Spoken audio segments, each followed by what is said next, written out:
This is CNN Breaking News.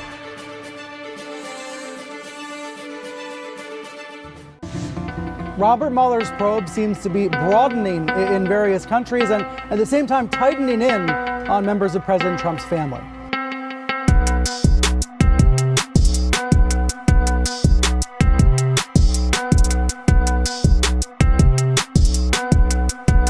But the more Mueller discovers, the more Trump's TV boosters have to deny. The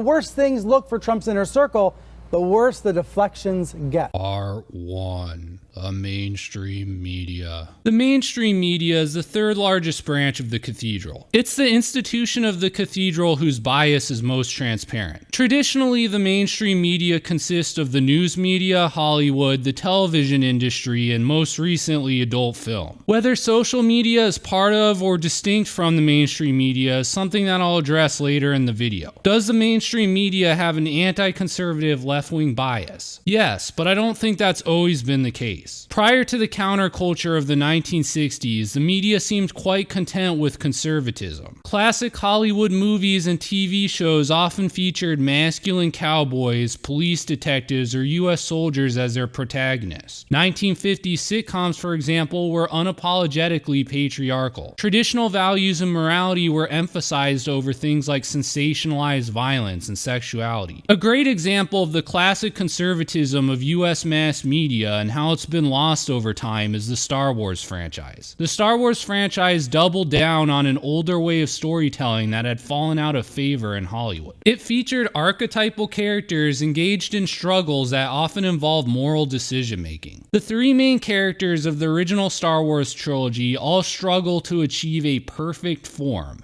a telos. This requires them to achieve mastery over a practice, thus resulting in a virtue. Luke Skywalker must master his personal discipline in order to become a Jedi and defeat the Emperor. Han Solo must overcome his own selfishness to realize his proper place amongst his friends. Darth Vader needs to abandon his over-ambition in order to realize that Luke is the actual protagonist in the conflict. Whether a human being or any other thing has achieved its telos or its perfect form, you would need to properly judge it by looking back at the life of that person or thing. For a movie character, this means that it must be achieved by the end of the movie or series of movies. The reason I believe the original Star Wars trilogy is so beloved is because over its three movies, its three main archetypal characters all achieved their telos. The recent Disney trilogy, on the other hand, seems to be the complete opposite. Like the original trilogy, it features three main characters, Rey, Finn, and Kylo Ren. Instead of pursuing a telos or a perfect form, these characters instead struggle with their personal identity. Rey struggles with her family lineage. Finn struggles with his past identity as a stormtrooper. Kylo struggles with his relationship to Darth Vader. Instead of perfecting their forms, these characters resolve these conflicts by accepting their own identities as they are. By doing so, they liberate themselves from their past. This is a very liberal or progressive type of message that I'd argue is antithetical to the original themes of Star Wars. That's why the Disney trilogy has failed to live up to the greatness of the originals. Now, when belief in religion started to wane in the 1960s, it created a morality vacuum. Just like with the courts and universities, the mass media was sucked into the role of propagating morality. Not real morality though, but a pseudo-morality that could be used as a type of opiate for the masses. Like we discussed with Star Wars, TV shows and movies can sometimes teach a legitimate moral lesson. However, far more often what we get is the pseudo-morality of the cathedrals. To deal with the never-ending problems of moral nihilism, they want us to listen to their experts and professional news reporters. Ever since the mass media took on this role of the pseudo-moralist, it developed this anti-conservative left-wing bias. The bias of the media can be evidenced first in in the rise of conservative talk radio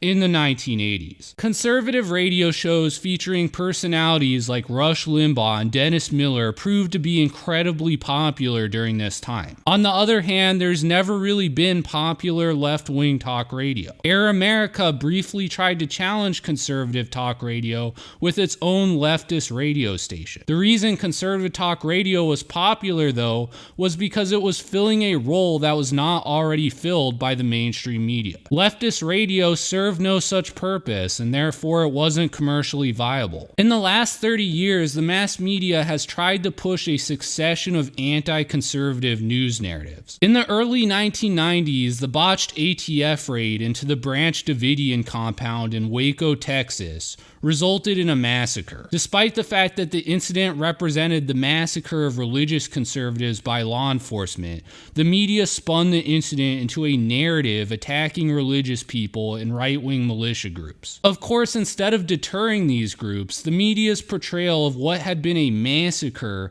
resulted in an increase in right-wing militias. This culminated in the bombing of an Oklahoma City federal building. Of course, that incident also became part of the media spin. Yet another example of why you should never enter into the negative frame the other side is trying to hang up. After the September 11th World Trade Center attacks, the news media reported extensively on supposed widespread racism and hate crimes being committed against Muslims. Discrimination against Muslim Americans became a common theme in US TV shows and American movies. Michael Moore's Fahrenheit 9/11 movie became the highest-grossing documentary film of all time. The movie documented extensive ties that existed between the Bush family and the Bin Laden family. This included substantial efforts on part of the federal government to evacuate Bin Laden's family members from the United States without interrogation following the World Trade Center attacks. Now, Michael Moore intended his documentary as an attack against the Bush administration. The real question, though, is why was none of the things discussed in the documentary covered by the mass media? The media, which was mostly ambivalent towards Bush, was far more concerned with portraying conservatives as racist. Anything that seemed to undermine that narrative, such as focusing on the fact that the attacks were perpetuated by Muslims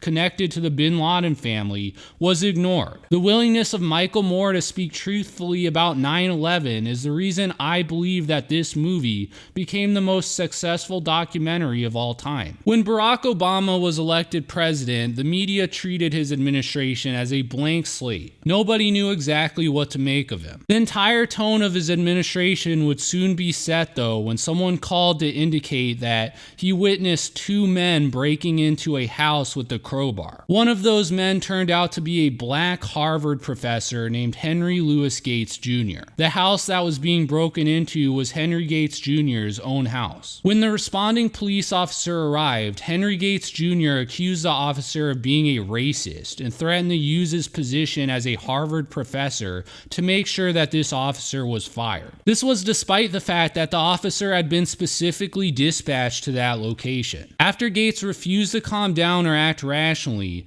the officer arrested the professor for disorderly conduct. President Obama responded to this controversy by siding with Henry Louis Gates. Using his position as President of the United States, Barack Obama tweeted that this local police officer, who he had never met, was nothing but a racist. At this point, the media realized it could engage in activism by blowing up local news stories about racial grievances into national news stories. Barack Obama would then respond to these incidents and set federal policies based on them. Thus began the phenomena of Black Lives Matter. Now, the United States has the fourth largest population in the world. When a data set gets incredibly large like the US population, you can find outrageous examples of anything that you want. A man with the face of a parrot? Yes. People who are sexually aroused by fog? Yes. A mime killed by gang members? Yes. So just wait for some weird situation to happen between a police officer and a black person,